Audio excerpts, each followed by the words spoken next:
நிமித்த நன்னகை, நேர்கொண்ட பார்வை, வார்த்தையில் தெளிவு, நெருக்கடியான சூழ்நிலைகளிலும் நெகிழாத மன உறுதி, நிதானம் தவறாமை, ஆகச்சிறந்த ஆளுநர், உலகெல்லாம் வென்றவன் சோழன் ராஜேந்திரன், எம் உள்ளமெல்லாம் வென்றவர் திருமலாக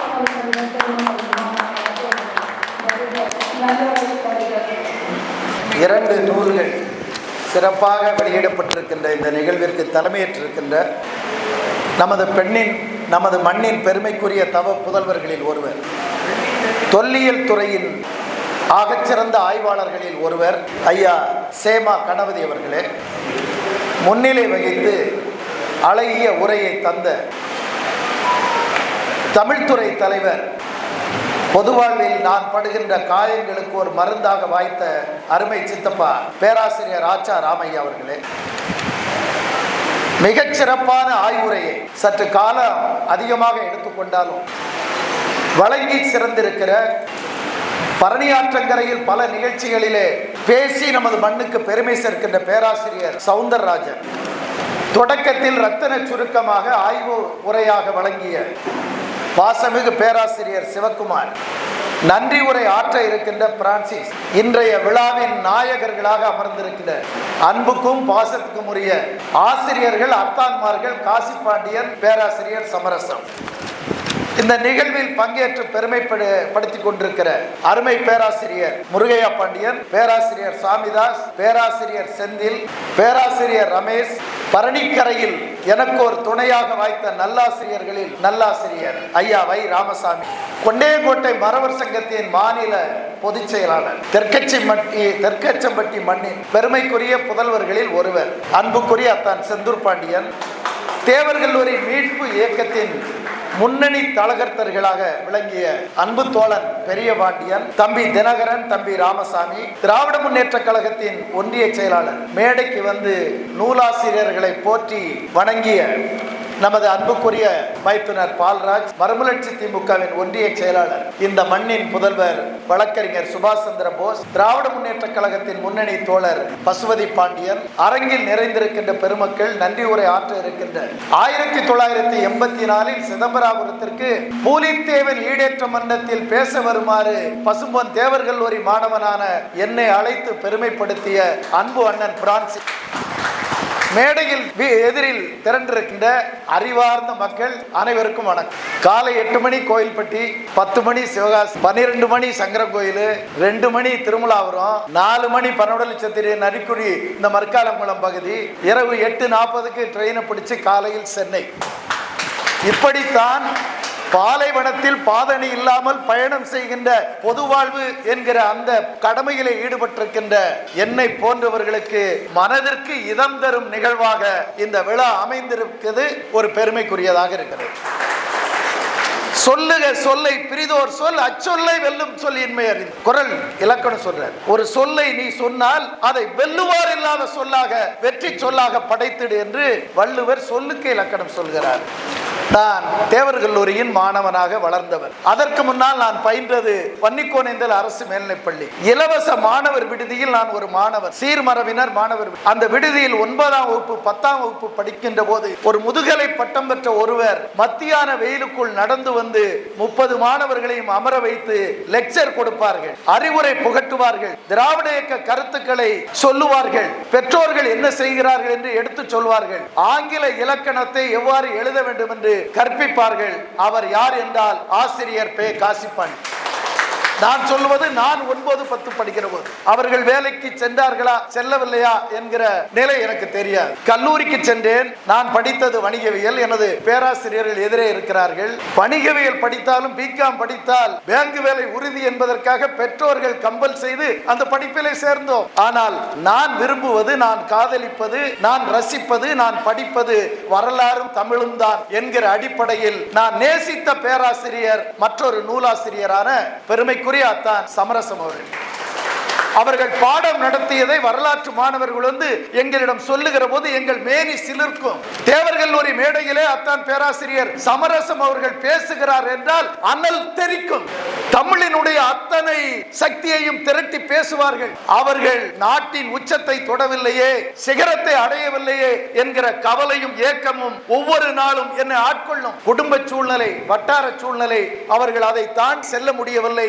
ஆனாலும் இந்த மண் வாழுகிற வரை பூலித்தேவர் இருப்பார். பூலித்தேவரை பேசுகிறவர்கள் எல்லாம் பேராசிரியர் சமரசம் அவர்களின் நூலை கோட் பண்ணித்தான் ஆக வேண்டும் என்கிற பெருமையை நீங்கள் இன்றைக்கு பெற்றிருக்கிறீர்கள். அருமையான பிள்ளை செல்வங்கள் 5 பேரையும் நான் பார்க்கிறேன். சித்தப்பா பேராசிரியர் ராமையா அவர்கள் அழகுபட 5 பேரையும் சொல்லி பெருமைப்படுத்தி விட்டார்கள் என்பதால் நேர நெருக்கடி காரணமாக மீண்டும் அவர்கள் பெயரை உச்சரிக்கவில்லை. அன்பு தங்கங்கள், மருமக்கள் 5 பேருக்கும் உங்கள் வாழ்வு இணையர்களாக பக்கத்திலே அமர்ந்திருக்கின்ற அருமை சொந்தங்களுக்கும் நான் சொல்ல வருவது, இந்த பெற்றோர்களை கனம் பண்ணுவது மாத்திரமல்ல, ஆரம்ப பள்ளியிலிருந்து இந்த தினம் வரை அவர்கள் என்னவெல்லாம் செய்தார்கள் என்பதை நீங்கள் ஒளி வடிவத்திலே ஆவணப்படுத்தி ஒரு நாள் இதே அரங்கத்தில் அல்லது வன்னிக்கோணத்திலே வெளியிடுவதற்கு முயற்சிப்பீர்களேயானால் இன்னும் சிறப்பை தேடித்தரும்.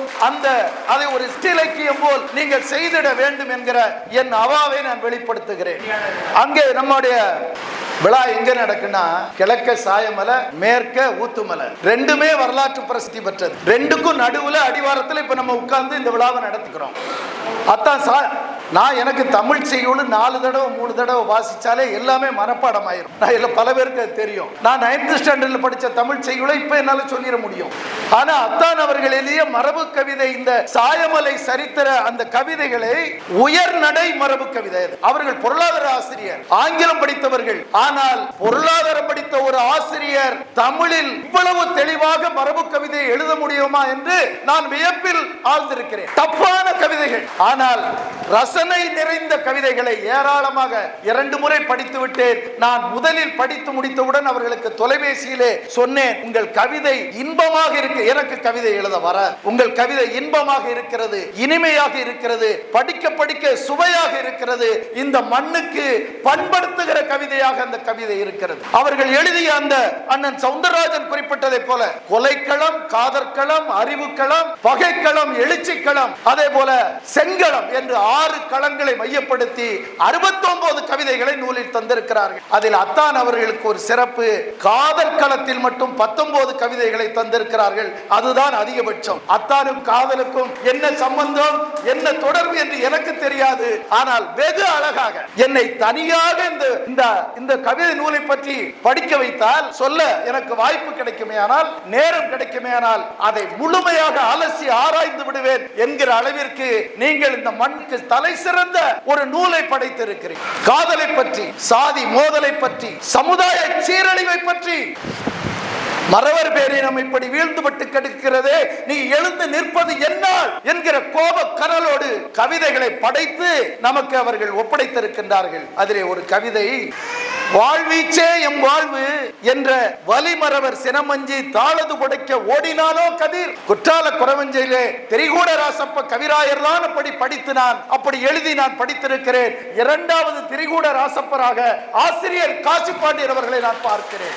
அதற்கு என்ன பொருள்? நாங்க வாழ் வீசுறவங்க இந்த மறவர் கூட்டத்திற்கு பயந்து அவர்களுடைய கோபத்திற்கு ஈடு கொடுக்க முடியாமல், ஏ கதிரவனே நீ ஓடி ஒளிந்து விட்டாயோ என்று கதிரவனை பார்த்து கேட்கிற அந்த துணிச்சல் மிக்க கவிதையை படைத்திருக்கு. இப்படி எத்தனையோ எங்க பொது வாழ்விற்கு உள்ள கவிதையே அதிகம் இருக்கு. ஆரமும் அணியும் பெறுவதற்கே அதிக உழைப்பு மிக வேண்டும். ஆரம்னா என்ன? மாலை.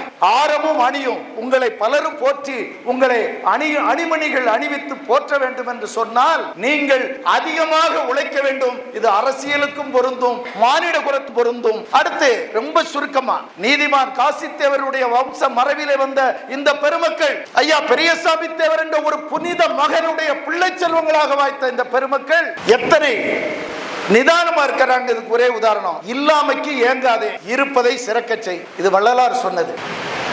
இல்லாமைக்கு ஏங்காத, இல்லைன்னு நினைச்சு அப்பா ஏங்குற, என்ன இருக்கோ அதை சிறப்பா வச்சுக்க.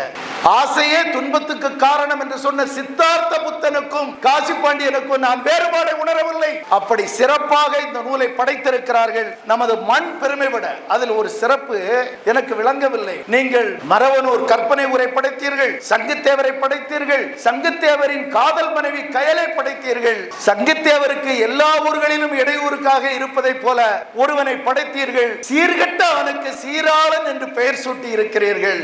அது மூர்த்தீஸ்வரத்திற்கே உரிய தைரியம் என்று நினைக்கிறேன். அவர் பின்னர் சரியாகிவிட்டான். அதான் சீராளன் நல்லவனாக ஆகிவிட்டான். அவன் சங்குத்தேவருக்கு எல்லா வகையிலும் துன்பம் கொடுத்து கொண்டிருந்தான். பிறகு அவன் நல்லவனாக மாறிவிட்டான் என்பதை நீங்கள் தெளிவுபடுத்தி இருக்கிறீர்கள். இப்படி பல செய்திகள் உங்கள் கவிதையில் இருக்கிறது. நான் வேந்து படித்த கவிதை உங்கள் சாயமலை சரித்திரம். அதிலே பல ஊர்கள் வருகிறது. அத்தனை ஊர் வருது நம்ம ஏரியாவில். சவுந்தரராஜன் குறிப்பிட்டதை போல கழுகுமலை, சிற்றாறு, நடுவுக்குறிச்சி, சவலாப்பேரி என்று ஒரு நாட்டை போல் தன்னுடைய மண்ணை நேசி கவிதை யாத்திருக்கின்ற அத்தான் ஆசிரியர் காசி பாண்டியன் அவர்களை போற்றி வணங்கி அவர்களுக்கு எனது நல்வாழ்த்துக்களை இங்கே பதிவு செய்கிறேன். அடுத்த பேராசிரியர் சமரசம் அவர்கள் எப்படி அவர்களை விழிப்பது என்று தெரியவில்லை.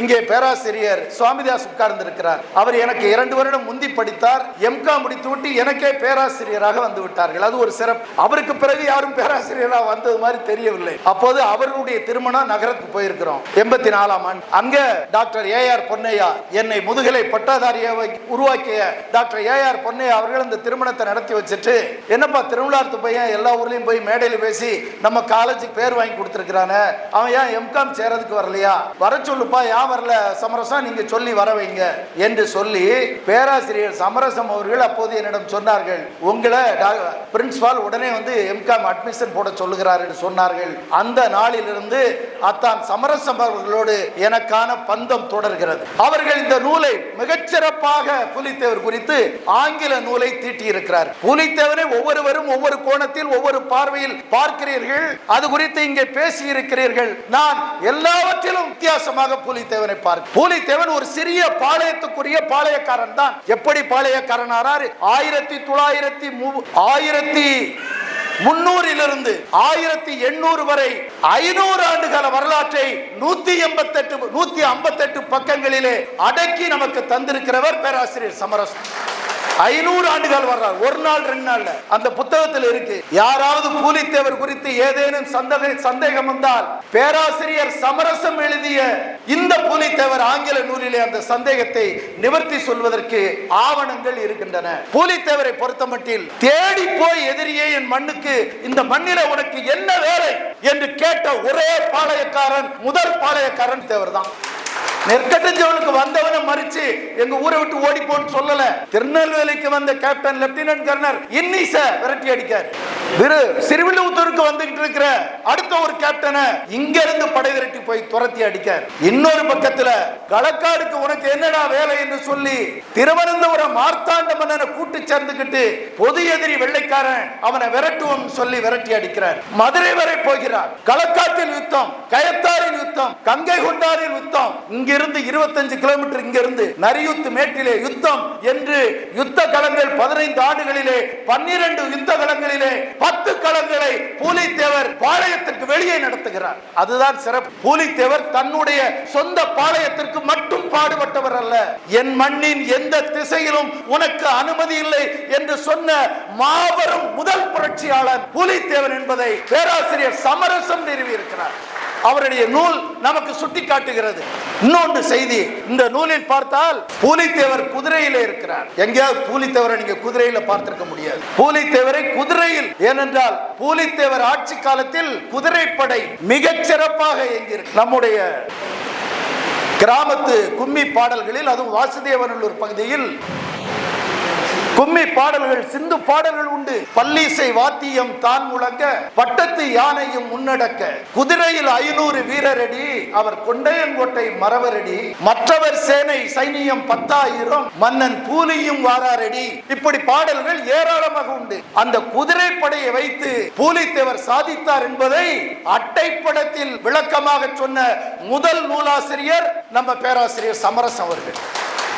எவ்வளவோ பேர் எழுதிட்டாங்க பூலித்தேவரை பத்தி. இந்த 158 பக்கத்துல எண்ணற்ற ஆசிரியருடைய விளக்கமாக எண்ணற்ற ஆசிரியர்கள் குறித்து இந்த நூலில் விளக்கம் சொல்றார். எஸ்.சி. ஹில் பிரிட்டிஷ்காரன், H.R. பேட் ஓம்ஸ் பிரிட்டிஷ்காரங்க, குரு குகதாச பிள்ளை திருநெல்வேலி சீமை சரித்திரத்தை முதல்ல எழுதினாலு, கால்டுவெல் திருநெல்வேலி சீமை சரித்திரத்தை விரிவுபடுத்தி எழுதினாலு, டாக்டர் கதிர்வேல் ஏற்றுக்கொள்ளப்பட்ட ஒரு ஆய்வாளர், டாக்டர் ராசையா அவர்களுடைய கைடு, டாக்டர் சஞ்சீவி 1956 புலித்தேவர் எழுதினவர், டாக்டர் சிரஞ்சீவி ஐயா சொக்கலிங்க தாசன், இத்தனை பேர் புலித்தேவரை எவ்வாறு சொல்லி இருக்கிறார் என்பதை இந்த நூலில் அழகுபட அவர்கள் அந்த ஆவணங்களோடு நெறிப்படுத்தி இருக்கிறார். பேரா கேப்டன் இல்லிங்ஸ், ஹெரானு, கேம்பல் எல்லாரையும் தோக்கடிச்சான்.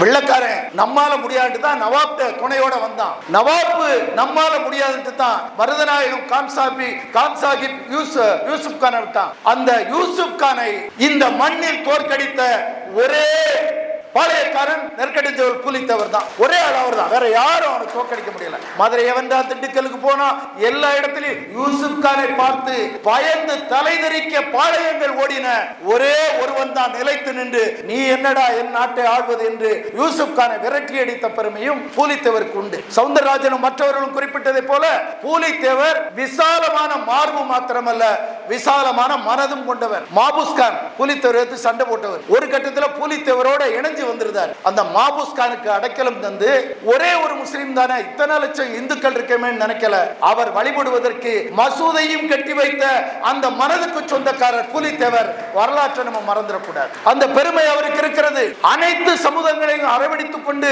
புலித்தேவர் போராடி இருக்கிறார் என்பதற்கு ஒண்டி வீரன் கதாபாத்திரம் சாட்சியாக இருக்கிறது.